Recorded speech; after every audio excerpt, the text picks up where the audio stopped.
Dalam sebuah catatan di Kementerian Pertahanan Amerika, terdapat fakta data yang mengejutkan mereka, yang mereka baru tersadar ketika perang di Ukraina terjadi. Kesadaran tersebut berhubungan dengan rare earth, mineral logam tanah jarang. Mineral tanah jarang adalah logam yang tidak terdapat di alam secara bebas, namun dari alam tadi diproses pemurnian dan pemisahannya menggunakan teknik tinggi. Bukan hanya memakai alat pemurnian katalis atau sejenisnya, ada proses temperatur tinggi sebelum proses lainnya dan panjang proses pemisahan material mineral tadi. Berita buruknya, Tiongkok sudah di depan dalam teknologi pemurnian logam dari mineral tanah jarang dibanding Amerika. Dari sisi militer, teknologi tinggi persenjataan seperti rudal, misil, radar, satelit, dan banyak lagi teknologi militer memerlukan logam tanah jarang. Mengapa Amerika terkejut? Karena 90% penghasil industri logam tanah jarang adalah Tiongkok. Bahan baku dunia, mulai dari bahan baku negara asal seperti Afrika dan juga Indonesia, yang di Afrika memang lemah pemahaman ilmu kelogamannya tadi.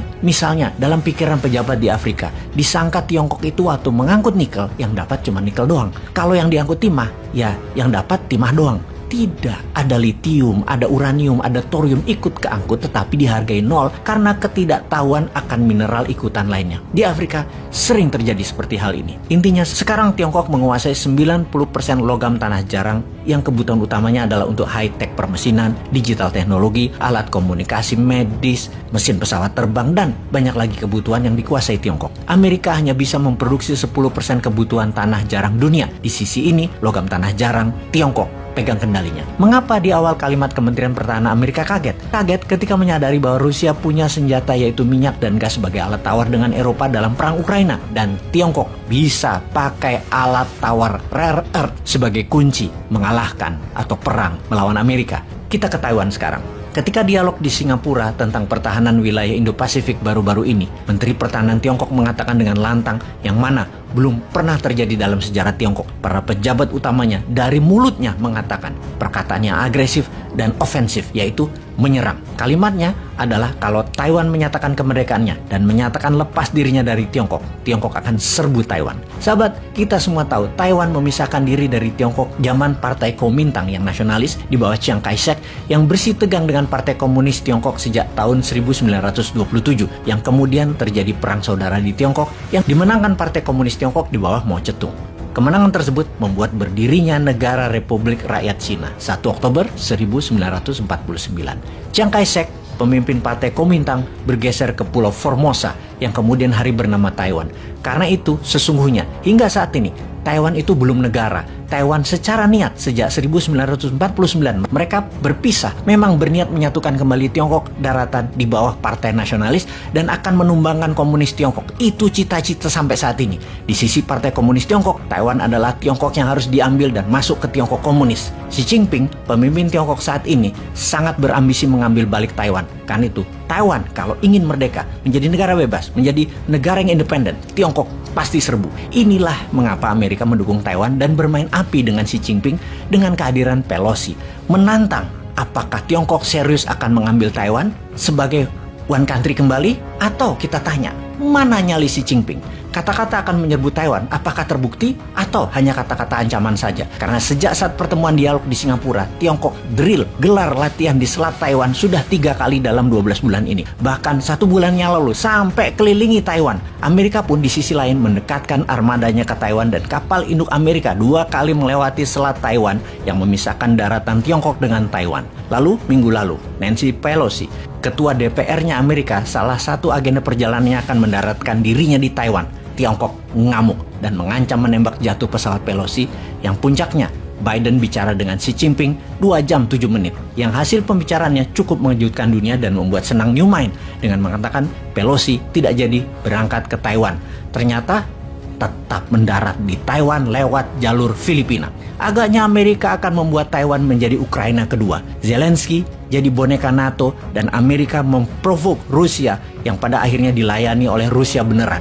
Memang Amerika yang punya mau dan didukung penuh senjatanya ke Ukraina. Buktinya, dana Amerika didukung penuh dan dukungan politik dunia sampai tekanan embargo dan sanksi ke Rusia diberikan. Memang semua itu Amerika punya mau, yaitu Amerika maunya perang.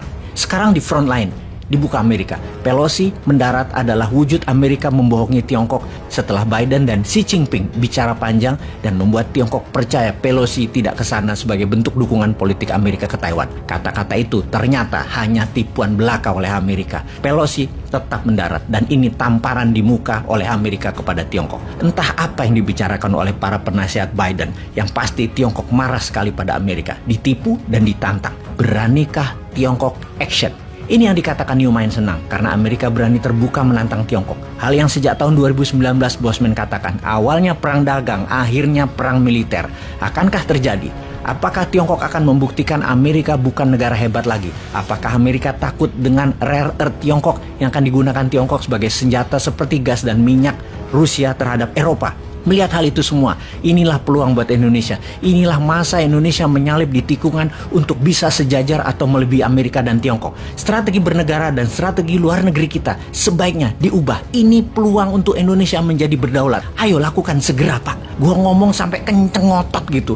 Lupa pasti pada nggak denger orang-orang di atas karena maunya 3 kali jabatnya. Nggak penting luar negeri itu. Yang penting nambah 3 tahun atau 3 periode. Walau harus kudeta konstitusi, nggak apa-apa. Begitu kan? Atau kita mainnya nanti 2029. Ya Allah, lama bener ya. Jadi ingat kata-kata Pak Rizal Ramli nih. Memang dari awal ada operasi politik, yaitu kudeta konstitusi. Kalau zaman dulu sampai tahun 70-an di seluruh dunia itu kudeta hanya ada kudeta militer. Militer ambil alih kekuasaan, perpanjang kekuasaan atau sebagainya.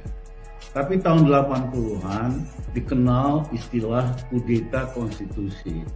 Jauh lebih gampang ubah konstitusi untuk memperkuat kekuatan yang kuasa, otoriter, untuk penyimpangan apapun. Jadi istilah akademiknya itu memang kudeta konstitusi. Nah ternyata biangnya kudeta konstitusi ini temannya Panda sama teman saya, ya, Bang Luhut Panjaitan. Nah, saya tahu cara kerja Luhut Panjaitan, selalu cari orang bermasalah untuk dibikin bagian dari operasi itu.